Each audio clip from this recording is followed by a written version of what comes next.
Halo, Assalamualaikum. Halo. Salam. Eh, nanti tolong ada yang pakai laptop nggak? Tolong di screenshot dulu ya sebelum mulai.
Ya, Bismillahirrahmanirrahim. Mungkin langsung kita mulai aja ya presentasinya.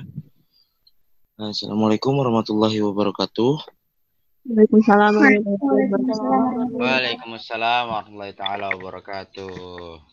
Ya, kami dari kelompok 8 ada di sini ada Andini Maulia, Raisa Subandari dan saya sendiri Muhammad Rizky Akbar. Kita akan memulai presentasi kita pada pagi hari ini.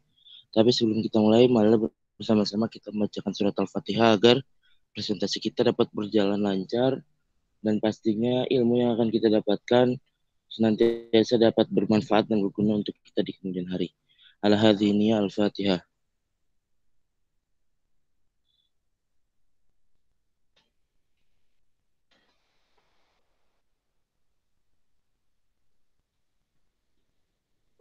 Amin amin ya rabbal alamin. Amin amin ya rabbal alamin. Oke, baik, untuk tema dari kelompok kita kelompok 8 ya, ini menyusun teks mufradat. Baik, selanjutnya langsung saja kepada pemateri pertama kita, ya ini ada saudara Andini Maulia. Kepada saudari Andini Maulia, waktu dan tempat kami persilahkan.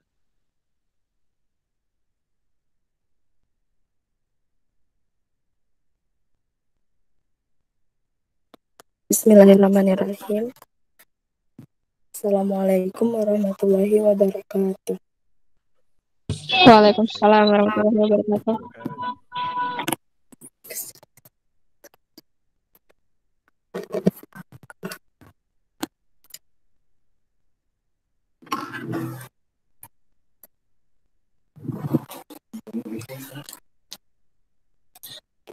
Baik. Baik, di sini saya akan menjelaskan tentang pengertian tes mufradat. Yang pertama, kosakata, mufradat, pembendaharaan kata ataupun leksikon adalah kekayaan kata yang terdapat dalam suatu bahasa. Tes kosakata dalam bahasa Arab terutama berkaitan dengan kemampuan memahami makna kata-kata presentif, di samping kemampuan menggunakannya pada konteks dan tempat yang tepat dalam wacana. Selanjutnya, tes kosakata adalah tes penguasaan kosakata yang bersifat dapat dibedakan menjadi penguasaan yang bersifat reseptif dan produktif. Kemampuan untuk memahami dan mempergunakan kosakata. Baik, mungkin ini saja dari saya kembalikan kepada moderator. Oke, baik. Terima kasih kepada saudari Andi Mulia. Jadi di materi yang beliau sampaikan bahwasannya mengenai pengertian tes mufradat itu jadi ada sifat reseptif tadi kan, dan ada sifat yang lainnya juga. Ya, kita berlanjut kepada pemateri kedua kita yang akan dipaparkan oleh saudari Raisa Subayandari. Kepada saudari Raisa Subayandari, waktu dan tempat dipersilakan. Baik, selanjutnya tujuan dan indikator tes bunyi bahasa Arab. Tes sistem bunyi dan ucapan ini bertujuan menguji kemampuan murid dalam mengenal dan membedakan berbagai bunyi bahasa Arab reseptif dan kemampuan mengucapkan bunyi-bunyi tersebut dengan baik dan benar atau produktif. Bentuk tes bunyi bahasa bisa dijadikan dengan tulisan dan lisan baik dalam bentuk objektif maupun subjek. Materi isi soal bisa diberikan dalam bentuk kata-kata lepas atau kata-kata dalam kalimat, atau dengan mengkontraskan pasangan ucapan yang hampir sama. Selanjutnya, ada beberapa tes bunyi bahasa yang dimaksudkan untuk mengukur kemampuan sistem mengenal dan membedakan bunyi bahasa. Yang pertama yaitu mengenal bunyi bahasa. Petunjuk siswa yaitu perhatikan baik-baik huruf di bawah ini seperti yang diperdengarkan. Lingkarilah huruf-huruf sesuai dengan yang Anda dengar. Oh iya, untuk yang sedang dibahas ini bisa buka buku halaman 89. Di situ ada contoh-contoh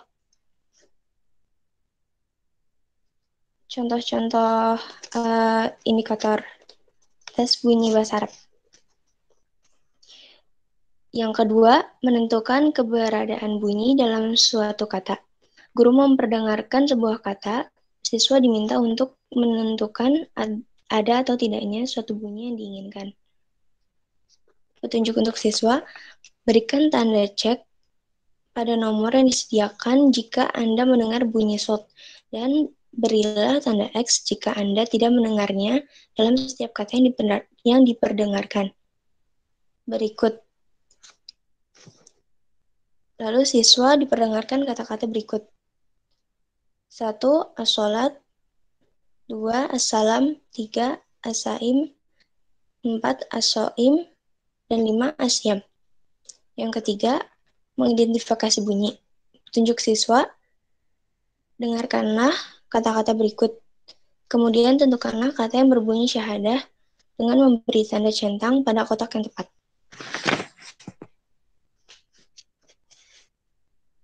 Yang keempat, membedakan bunyi bahasa. Tes membedakan bunyi bahasa dapat divariasikan menjadi: yang pertama, menentukan keberadaan sebuah bunyi di antara 3 bunyi.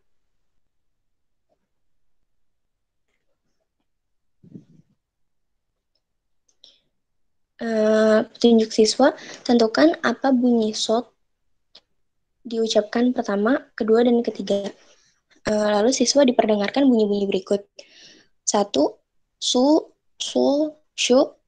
2. Su, syu, syu. 3. su, shu, su. 4. Shu, su, su. 5. Su, su, su. 6. Su, su, su. Yang kedua, menentukan keberadaan sebuah bunyi dari dua bunyi dalam sebuah kalimat. Tunjuk siswa, tentukan apakah bunyi shot atau sin yang ada dalam setiap kata berikut dengan cara menyilang huruf yang sesuai dengan yang Anda dengar. Lalu siswa diperdengarkan kata-kata berikut. 1. Saro. 2. Soro. 3. Sohiba. 4. Sarir. 5. Syams.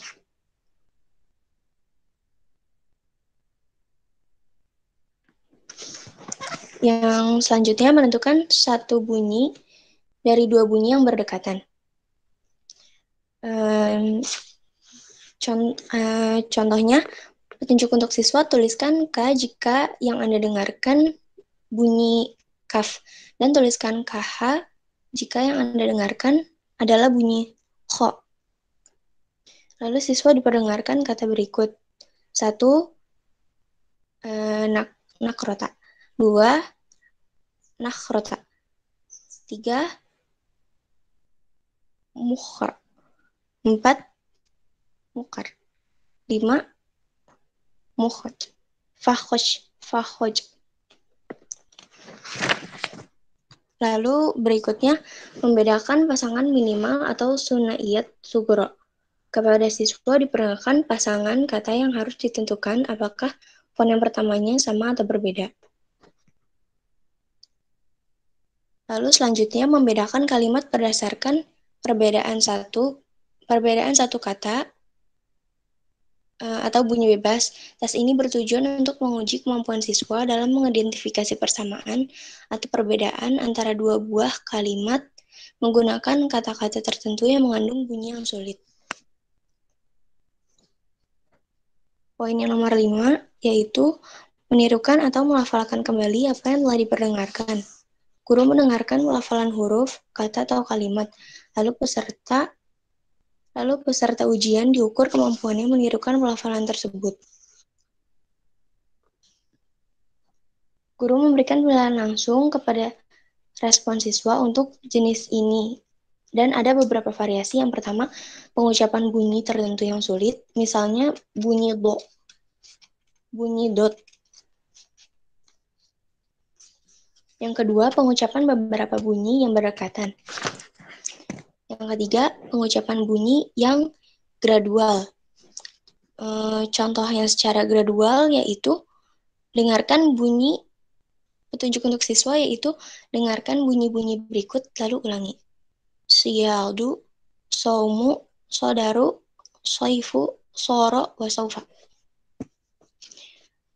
Poin yang keenam, melafalkan lambang bunyi dengan membaca. Murid diminta membaca kata atau kalimat atau paragraf. Atau fakroh pendek yang disiapkan oleh guru. Yang dinilai oleh guru dari bacaan murid adalah ketepatan pengucapan huruf demi huruf beserta nada atau intonasi kalimat. Bukan ketepatan i'rab atau pemahaman isi bacaan. Poin ketujuh, menulis huruf, kata atau kalimat yang diperdengarkan atau imla. Guru memperdengarkan beberapa huruf atau kata atau kalimat yang sudah diajarkan, sementara siswa diminta untuk menulis kembali dalam lembar jawaban mereka. Mungkin sekian, terima kasih. Saya kembalikan kepada moderator. Ya, baik. Terima kasih kepada Saudari Raisa Spendari. Adapun untuk materi selanjutnya, yaitu akan saya sendiri yang memaparkan. Ya, langsung saja mungkin. Teman-teman bisa buka di halaman 97 di buku yang udah kita beli sama-sama. Di situ tadi berdasarkan indikator dan kriteria yang dibacakan ataupun yang disebutkan oleh Saudari Raisa tadi, bahwasannya kita tahu maka bentuk-bentuk tes kosakata yang dapat digunakan di antara lain adalah sebagai berikut. Yang pertama, menunjukkan benda asli atau realia, miniatur, foto, atau gambar. Untuk benda asli atau realia, caranya guru meminta siswa untuk menunjukkan benda-benda yang ditanyakan atau menyebutkan nama-nama benda yang ada di sekitar siswa. Contoh satu, sambil memperlihatkan ataupun menunjukkan benda atau miniatur atau foto atau gambar suatu benda, guru bertanya. Misalkan kayak yang kita tahu di soal bahasa Arab itu kan, ataupun kita ketika kita menanyakan kepada siswa, ini lebih kepada komunikasi kita ke siswa yang menanyakan mahadha, madzalika, mahadihi, dan itu kan diiringi dengan praktik dari kita, bahwasannya ketika kita menanyakan mahadha, kita sambil menunjuk sebuah objek, yang dimana di sini contohnya yang pertama mahadha, kita menunjuk objek kolam, al-kolam ini pulpen gitu kan, karena posisinya kan berada di kelas, jadi kita menunjuk benda-benda yang ada di sekitar di dalam kelas gitu. Terus yang kedua madzalika, sambil menunjuk buku. Yang ketiga mahadhihi, sambil menunjuk mahfazah atau tas.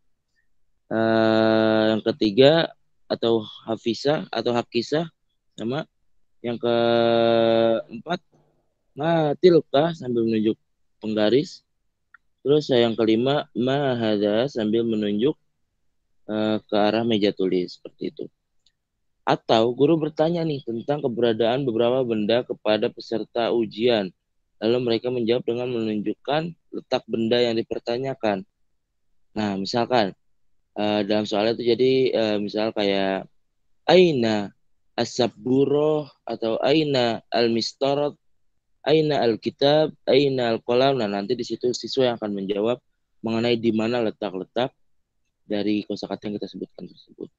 Adapun contoh kedua, bahwasannya setiap siswa diberikan lembaran berisi gambar sebagai berikut. Nah, di sini jadi di contoh kedua, siswa ini diberikan gambar nih. Nah, petunjuk untuk siswanya, tulislah nomor benda-benda berikut ini pada lingkaran di bawah gambar yang sesuai. Jadi nanti kita menyediakan sebuah mufrodat yang dimana sudah terbentuk dalam suatu nomor. Nah, nanti dari nomor tersebut kita samakan atau kita comparekan, kita sesuaikan dengan gambar yang kita arahkan gitu. Jadi kita menyediakan beberapa gambar. Nah, di masing-masing gambar tersebut di bawahnya kan ada lingkaran atau apa, atau kotak, atau terserah bentuknya bagaimana. Tapi nanti di situ kita menyediakan mufradat berbentuk nomor atau angka. Jadi lebih kepada penyesuaian dari si mufradat ke angka-angka mufradat ke dalam gambar tersebut. Itu. Untuk contoh ketiga, siswa diperdengarkan beberapa kata tentang alat-alat tulis yang diucapkan guru. Siswa kemudian ditugaskan untuk menunjukkan atau mengangkat benda yang sesuai dengan kata yang diucapkan. Itu gitu. Misal guru mengucapkan hakisa, alkitab, al-mistara, atau bashir, al-qalam gitu. Miniatur, foto, dan gambar digunakan sebagai stimulus soal atau untuk menggantikan benda ketika benda aslinya tidak memungkinkan untuk dihadirkan. Menyebut kata sesuai dengan gambar yang dipertunjukkan gitu. Yang kedua nih, contoh, guru menyiapkan beberapa gambar benda, guru memperhatikan masing-masing gambar tersebut satu persatu. Siswa ditugaskan untuk menyebutkan kosakata yang sesuai dengan gambar yang diperlihatkan. Kayak misal kita kalau mungkin di sanawiyah gitu kan, saya suka tuh kayak ditunjuk mahadha sambil kita ngangkat suatu barang itu gitu kan. Nah, nanti di situ kita yang menjawab bahwasannya itu barang apa sih gitu. Itu kosakata yang sesuai dengan barang itu apa gitu. Ataupun dalam bentuk tulisan ya seperti yang kita lihat di gambar nih. Seperti ini contoh soalnya. Seperti itu. Nah, ketiga menunjukkan makna kata dengan tamsil, peragaan langsung. Nah, yang ini nih yang tadi kita contohkan. Seperti hal yang menunjukkan benda asli kosakata bisa juga dengan dilakukan dan meminta siswa memperagakan kata-kata yang maknanya terkait dengan gerakan fisik atau ekspresi wajah. Petunjuk untuk siswanya, peragakan kata-kata perintah berikut ini. Kum minal kursi. Nah, yang pertama tuh, kum minal kursi. Jadi kita disuruh mempraktikkan ketika ada kata, kita bilang ke siswa nih, praktikkan ya kata-kata yang yang kita sebutkan. Kita mengatakan kum minal kursi. Nah, nanti siswa kita minta mempraktikkan tuh apa sih yang kita omongin gitu. Kalau mereka paham, kalau mereka mengerti, pasti nanti mereka akan mengikuti apa yang kita arahkan. Terus yang kedua, amshi la saburo. Nah, amshi la saburo. Terus uktub ismuka ala saburo. Terus amsihu saburo. Terus da'ul kitabu alal maktab. Nah, contoh yang kedua, kurang lebih seperti itu ya contoh-contohnya. Nah, yang contoh kedua, siswa diperdengarkan beberapa ungkapan kosakata yang diucapkan oleh guru. Satu atau beberapa orang siswa kemudian ditugaskan untuk melaksanakan atau memperagakan sesuai ungkapan kosakata yang diucapkan oleh guru. Misal, guru mengucapkan kosakata iftahul bab, buka pintu itu, gitu kan. Nah, itu nanti kita mengatakan seperti itu, siswa yang akan memperagakan ataupun mempraktekkan ataupun melaksanakan hal tersebut. Entah itu yang bersifat satu orang ataupun yang untuk beberapa orang. Seperti itu. Terus yang keempat ada melengkapi kalimat atau memakai kata dalam kalimat. Wada'u al-kalimah sesuai dengan konteks atau al-siyaq. Guru memberikan sebuah bacaan sederhana lalu meminta siswa untuk menunjukkan makna kata tertentu sesuai konteks. Atau sebaliknya, guru menyajikan kalimat tidak lengkap dan meminta siswa untuk mengisi kekosongan tersebut dengan kata yang tepat atau dengan memilih salah satu dari alternatif yang sesuai dengan konteks atau pilihan ganda. Nah, di sini ada nih contoh-contohnya nih. Kayak misalkan yang titik-titik tuh untuk melengkapi hal soal yang belum lengkap. Misalkan nih kita coba baca dari soal yang mana aja nih, misalkan di nomor 4 tuh kan ada al-hujjaj titik-titik haulal ka'bati sab'a marrah gitu kan. Nah, itu tuh kita harus itu apa sih titik-titiknya itu gitu. Terus misalkan di contoh selanjutnya nih kayak memilihkan alternatif yang tepat nih. Nah, ini pilihan ganda nih. Yadhab titik-titik ila suq kulla yaum. Nah, di sini ada pilihan al-mudarris, al-fallah, al-muwadhif, ataupun at-tajir. Nah, di sini itu kita memilih dari salah satu semuanya. Dari salah satu semuanya kita memilih nih mana yang harus dijadikan ataupun yang akan menjadi jawaban kita seperti itu. Untuk yang nomor 5 adalah menentukan sinonim atau al-mutarodifat. Jadi guru menyajikan kosakata dalam kalimat, baik dalam kalimat tunggal ataupun beberapa kalimat atau dalam wacana. Lalu meminta siswa untuk mencari atau menentukan sinonim dari salah satu kata tersebut, baik secara langsung ataupun berdasarkan pilihan sinonim yang disediakan. Tunjuk untuk siswa apa sinonim kata yang bergaris di bawah ini atau kalimat berikut. Contoh misal, aghlaqul mudarrisil babul fasli qabla dirasah. Nah, kita cari nih, di sini ada al-mufradat yang bawahnya itu ada al-khatnya, bil khatti. Nah, itu kita cari tuh, apa sih sinonimnya atau mutaradifat dari mufradat itu, gitu kan. Misalkan di situ mudarris kan, mudarris di sini ada jawabannya al-muallim. Bisa berbentuk seperti ini nanti sistemnya kalau yang berbentuk soal yang ini kemungkinan sih kurang lebih kayak soalnya tuh lebih ke arah kayak menyesuaikan. Jadi misalkan yang nomor 1 sinonimnya ada di pilihan yang keberapa gitu. Ataupun juga bisa berbentuk PG nih kayak di contoh nomor 2 itu pilih sinonim dengan kata yang di garis bawah juga gitu kan.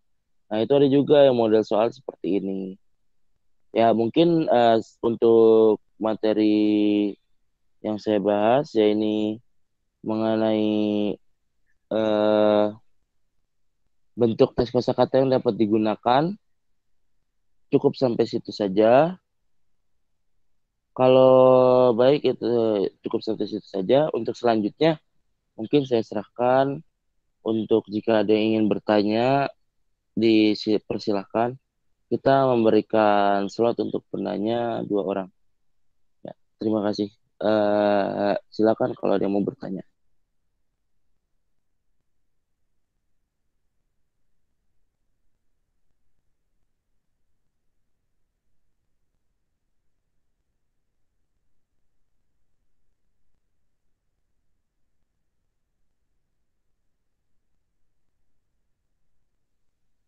Bagaimana? Apakah ada yang ingin bertanya?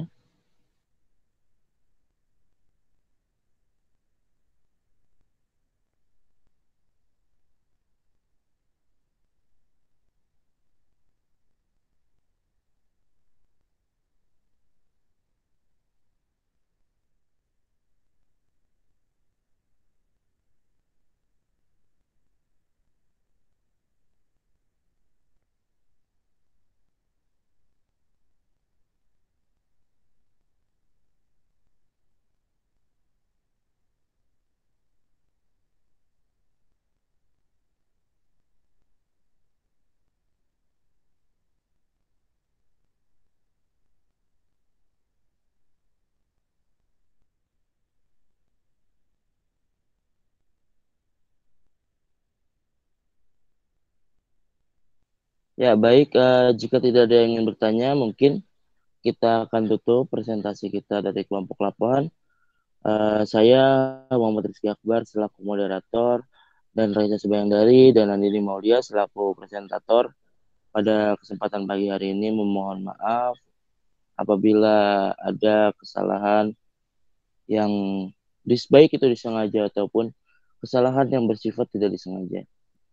Kami mohon sebesar-besarnya maaf kepada teman-teman semua. Mungkin itu saja yang bisa kami sampaikan, kurang lebihnya mohon maaf. Kalau ada kesalahan itu datangnya dari setan, kalau ada kebenaran itu datangnya murni dari Allah Subhanahu wa taala. Baik, syukran ala ikhtimam minkum. Wabillahi taufiq wal hidayah wa ridha wal inayah fastabiqunal khairat wallahu muwaffiq ila aqwamit thariq. Assalamualaikum warahmatullahi wabarakatuh.